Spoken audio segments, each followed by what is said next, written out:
Ottapalam Mayannur railway മേൽപ്പാലത്തിന് സമീപം ട്രെയിനുകൾക്ക് നേരെ കല്ലെറിഞ്ഞ കേസുകളിൽ 4 ഉത്തരേന്ത്യക്കാർ അറസ്റ്റിൽ. ബീഹാറുകാരായ അമിത് കുമാർ, നിതീഷ് കുമാർ, ഭോലകുമാർ, രന്ദീർ കുമാർ എന്നിവരെയാണ് Palakkad railway protection force arrest ചെയ്തത്.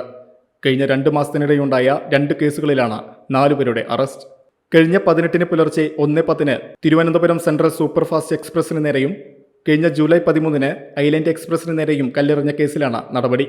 തിരുവനന്തപുരം സെൻട്രൽ സൂപ്പർഫാസ്റ്റ് എക്സ്പ്രസിലെ ജനറൽ കമ്പാർട്ട്മെന്റിൽ യാത്ര ചെയ്തിരുന്നയാൾക്ക് നിസാര പരിക്കേറ്റിരുന്നു.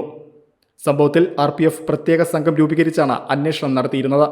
പാളത്തിനോട് ചേർന്ന് പോലീസ് സ്ഥാപിച്ച നിരീക്ഷണ ക്യാമറകൾ ഉൾപ്പെടെ കേന്ദ്രീകരിച്ച് നടത്തിയ അന്വേഷണത്തിലാണ് പ്രതികളെ കണ്ടെത്തിയത്.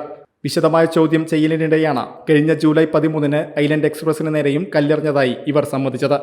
ഇവർ മായന്നൂർ പാലത്തിന് താഴെയെത്തി മദ്യപിക്കുന്നത് പതിവാണെന്നും ഇതിനുശേഷമാണ് കല്ലെറിയുന്നതെന്നുമാണ് RPFന്റെ കണ്ടെത്തൽ.